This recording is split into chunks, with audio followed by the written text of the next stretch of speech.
Jananayagan audio launch வெற்றிகரமா நடந்து முடிஞ்சிருக்கு.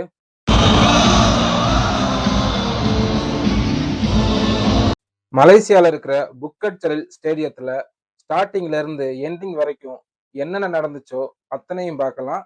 நான் உங்கள் அசோக், இது உங்கள் கவிசோ கிரியா சேனல். வாங்க வீடியோக்குள்ள போலாம்.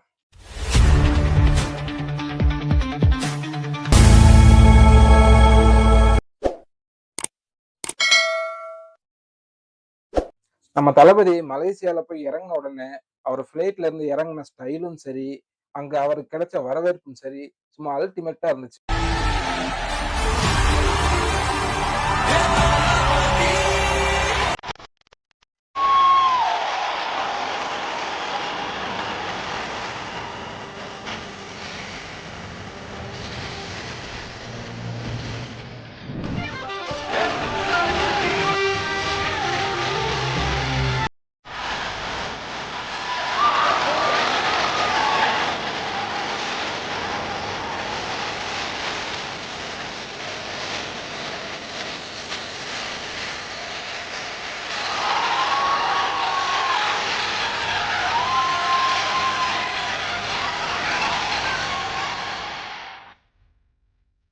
இது வரைக்கும் எந்த ஒரு ஆடியோ லான்ச்சுக்கும் இந்த அளவுக்கு கூட்டம் வந்தது இல்லைன்னு அங்க ஒரு வேல் ரெக்கார்டே கிடைச்சிருக்கு நம்ம ஜனநாயகனோட ஆடியோ லான்ச் விழா.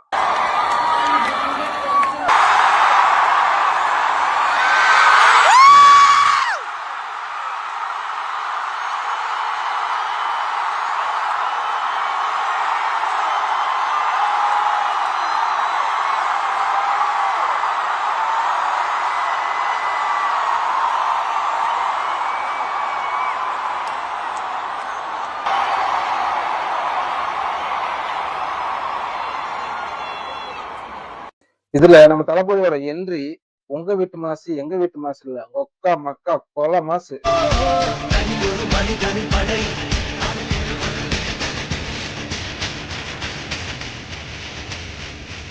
வழக்கமா நம்ம தளபதி சொல்லுவாரு, ஐயா ராசா செல்லுங்களா, யாருப்பா நீங்களாம் அப்படின்னு சொல்லிட்டு என் நெஞ்சில் குடியிருக்கும் அப்படின்னு சொல்லுவாரு. அப்போ ஒரு மாஸ் கிடைக்கும் பாருங்க, நீங்க டிவில பார்க்கும்போது தெரியும்.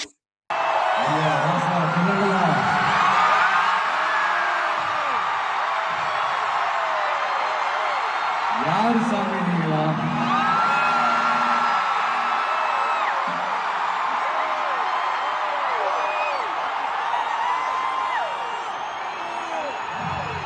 என் நெஞ்சில் குடியிருக்கும்.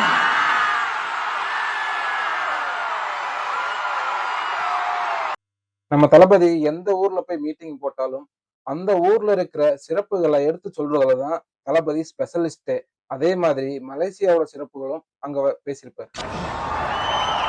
இங்க இருக்கிற முருகன் கோயிலுக்கு மலையாக்காரங்க காவடி எடுத்துட்டு போறாங்க.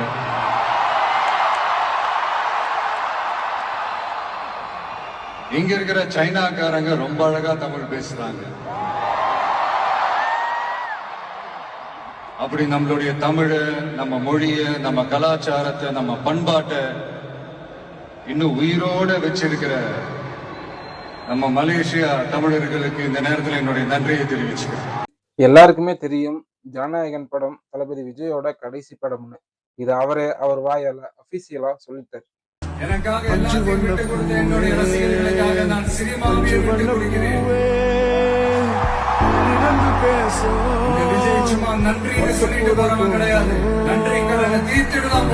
எல்லாருக்குமே தெரியும் தளபதி விஜயோட கடைசி படம் ஜனநாயகன்ங்கிறது.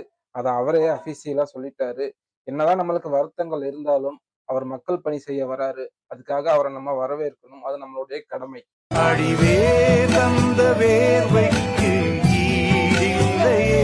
அதே மாதிரி அவர் ஸ்டைல்ல குட்டி ஸ்டோரி சொல்லியிருப்பாரு. அவர் ஸ்டைல்ல ஒரு குட்டி ஸ்டோரி சொல்லிட்டு அவர் வந்துட்டாரு. ஆனா நம்ம பசங்க சும்மா இருப்பாங்களா? அந்த குட்டி ஸ்டோரிய ஒரு ஏஐ மாதிரி ரெடி பண்ணி சோசியல் மீடியாவில் ட்ரெண்டிங்ல போயிட்டு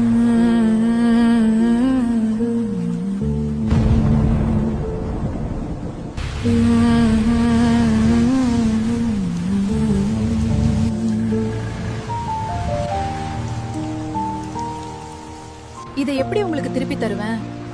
பரவாயில்லம்மா, வேற யாருக்கு தேவையோ அவங்களுக்கு கொடுங்க.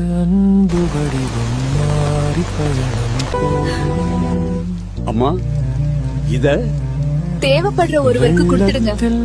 படகாய் நீ கொடுத்தால் பாலைவனத்தில் ஒட்டகமா சேரும்.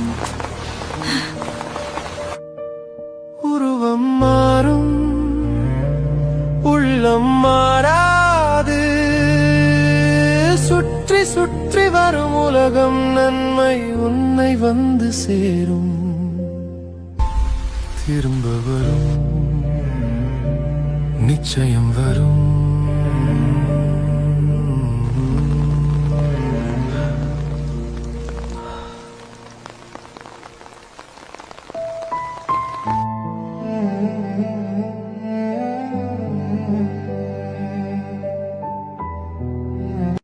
அதே மாதிரி நம்ம அனிருத்துக்கு ஒரு பேர் வச்சிருக்காரு. அது என்ன பேருங்கிறத நீங்க டிவில டெலிகாஸ்ட் ஆகும்போது பார்த்துக்கோங்க. எல்லாத்தையும் நானே சொல்லிட்டா அது நல்லா இருக்காது. இந்த செல்ல மகளே பாட்டுல குட்டியா ஒரு பொண்ணு நடிச்சிருக்கும்ல விஜய்க்கு மகளா, அந்த பொண்ணும் அந்த ஆடியோ லான்ச்ல போய் பேசியிருக்காங்க. அவங்க பேசின ஒரு சின்ன சின்ன கியூட்டான மொமெண்ட் உங்களுக்காக போடுறேன் பாருங்க. அவர்கிட்ட என்ன சொல்லணும்னு ஆசைப்படுறீங்க இன்னைக்கு? நல்லா டான்ஸ் ஆடுறாங்க.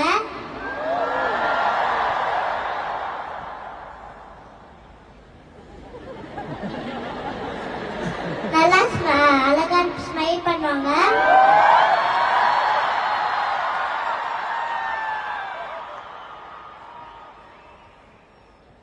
எனக்கு அவங்க ரொம்ப பிடிக்கும். தேங்க்யூ செல்லம். அவருக்காக ஒரு 2 லைன் ஏதாவது பாட்டு பாட முடியுமா? பாடுங்க. கண்ணே மணியே கண்ணே மாயே என் கைக்குள்ள வளர்ந்தவளே என் மகளே. தேங்க்யூ, சூப்பரா பாடுங்க. விஜய் அவர்கிட்ட நீங்க ஏதாவது கேட்கணுமா இப்போ? உங்களுக்கு ஏதாவது கேட்கணுமா அவர்கிட்ட? கேட்கணும். கேளுங்க. விஜய் மாமா,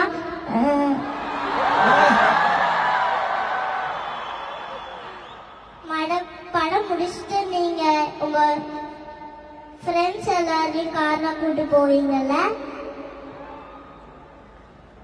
என்னையும் அது மாதிரி எப்ப கூட்டு போவீங்க? நான் வெயிட் பண்ணிட்டு இருக்கேன். கூட்டு போனா நான் உங்களுக்கு ஒன்று கொடுப்பேன்.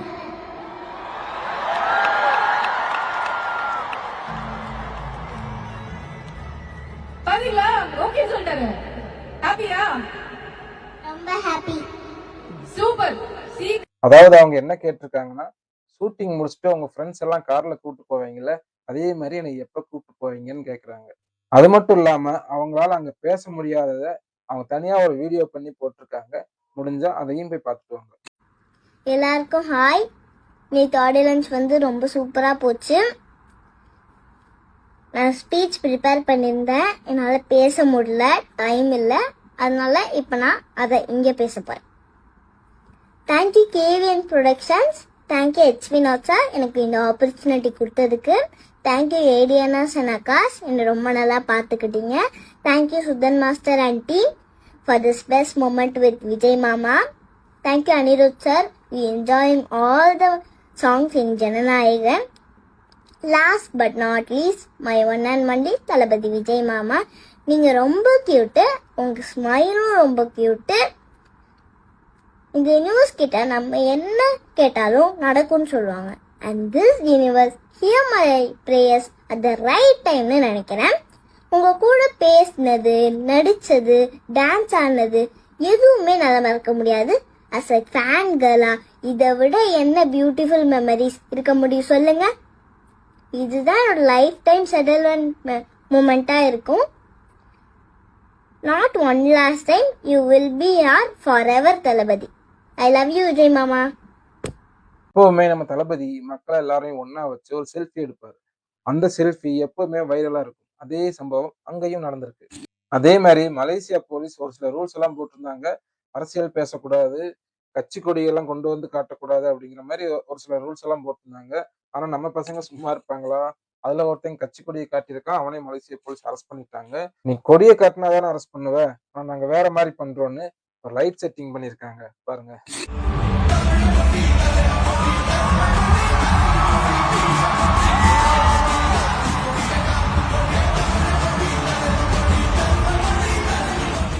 நான் கூட ஃபர்ஸ்ட் டைம் பார்க்கும்போது ஏதோ ஃபிளாஷ் லைட் தான் அடிக்கிறாங்கன்னு நினைச்சேன்.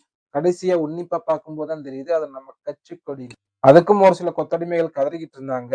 மலேசியா போலீஸே கம்முன்னு இருக்குது. இவனுங்களுக்கு என்ன வந்துச்சுன்னு தெரியல. தளபதிக்கு வராத பிரச்சனையா?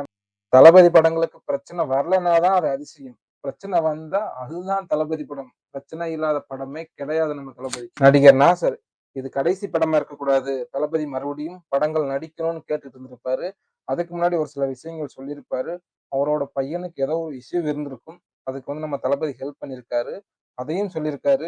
தளபதியோட அப்பா எஸ். ஏ. சந்திரசேகர் பேசி முடிச்சுட்டு அவரால இங்கிருந்து நான் அங்க வர முடியாதுன்னு சொல்லுவாரு. அப்போ அங்க இருந்து தளபதி சின்ன பையனா மாறி, அதாவது ஒரு மீசை வச்ச குழந்தையா மாறி, அவங்க அப்பாவை ஓடி வந்து கட்டிப்பிடிப்பாரு. 50 வயசுல இப்படி ஓடி வர ஒரு மனுஷனை இப்பதான் நான் பார்க்கிறேன். ஒரு வழியா ஆடியோ லான்ச் எல்லாம் முடிச்சுட்டு அவர் சென்னை கிளம்பலான்னு ஏர்போர்ட்டுக்கு வரும்போது, அங்க ஒரு மினி ஆடியோ லான்ச் மாதிரி இருக்குது. அங்க ஒரு மக்கள் எல்லாம் கூடி இருக்காங்க.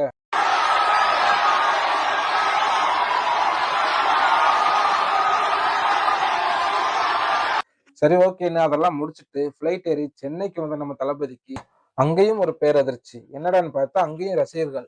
அவர் கார் வந்து ஏறும்போது கீழேயே தள்ளி விட்டுருவாங்க பாவம் மனுஷன். அதை பார்த்தா வேணும்னே யாரோ தள்ளி விட்ட மாதிரி தான் இருக்கு. சும்மா அவரா போய் விழுந்த மாதிரிலாம் இல்ல. மக்கள் தள்ளி விட்ட மாதிரி இல்ல. ஒரு செக்யூரிட்டி ப்ளூ சட்டை போட்டவன் ஒரு ஆளு கையை வச்சு தள்ளி விட்ட மாதிரி தெரிஞ்சுச்சு. இந்த ஊர் கும்பிடும் குலசாமி இவன் அடிவே. நம்ம தளபதி கீழே விழுந்ததை பார்த்த உடனே ஒரு நிமிஷம் பதறி போச்சு காய்ஸ். ஓகே காய்ஸ், எல்லாரும் வீடியோ பாக்குறீங்க, ஒரு லைக் பண்ணுங்க, ஒரு ஷேர் பண்ணுங்க, தயவு செஞ்சு சப்ஸ்கிரைப் பண்ணுங்க. நீங்க தர சப்போர்ட்ல நான் அடுத்தடுத்த வீடியோக்கள் பண்ண முடியும். நம்ம அடுத்த வீடியோ சந்திக்கலாம். டாடா, பாய் பாய், டேக் கேர்.